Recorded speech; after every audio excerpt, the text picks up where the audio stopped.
Hi guys, I'm Ilan. And I'm Karina. And together we've been developing the new cloud vulnerability scanner at Pentest-Tools.com. Today we'll show you how to use it to kickstart your cloud pen testing workflow. Let's get right into it. Being up in the cloud is not only secure.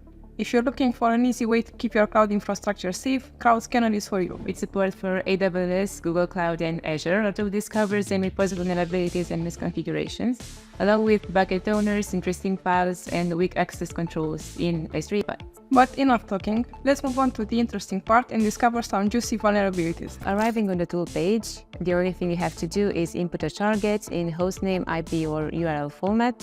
As of now, we have support for scanning storage services from AWS and GCP. Support for Azure Blob Storage is on the way. We have a special option for scanning buckets directly for GCP and AWS. For AWS, we have this format, bucketname.s3.amazonaws.com. So let's scan a bucket. I choose to scan Pentest run buckets. And now let's start the scan. The tool tries to detect the cloud provider, looking at the public data from AWS, GCP, and Azure. As we can see, it detected that it is hosted on AWS, along with the target IP and the region. All the findings are generated and validated using the AWS S3 API. As we can see, we have two high-risk vulnerabilities, and one of those is that the bucket has write permissions for an authenticated user, and as we can see, for an unauthenticated one, which means an user on the internet without credentials, it has the option to list the bucket contents.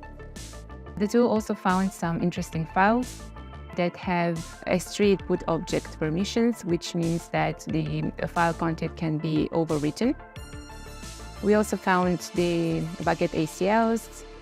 CORS is enabled along with the configurations. The logging is disabled, replication is disabled, although it has a rule configured. The versioning is enabled, encryption is also enabled, and ownership control is enabled. And now, if you aim to scan a Google Cloud Storage bucket, you can use its URL format from below. I'll copy it, paste it in the target input, and fill out my bucket name. And press start. As opposed to AWS, we won't get the cloud provider detection finding because this type of bucket doesn't have an IP associated, and its location may differ. It may not be hosted in a single region. We got a high vulnerability finding because of the public permissions found for the bucket. We got many permissions when we access the bucket with an authenticated account, and also some permissions for any public user from the internet. Scrolling down the page, we found some interesting files in the bucket, also with write permission, and also some medium, low-end info findings regarding configurations of the bucket, such as the access, logging, versioning or retention policy. And the nice thing here is that in the Vuln evidence fields, you can find some comments if you want to reproduce these findings.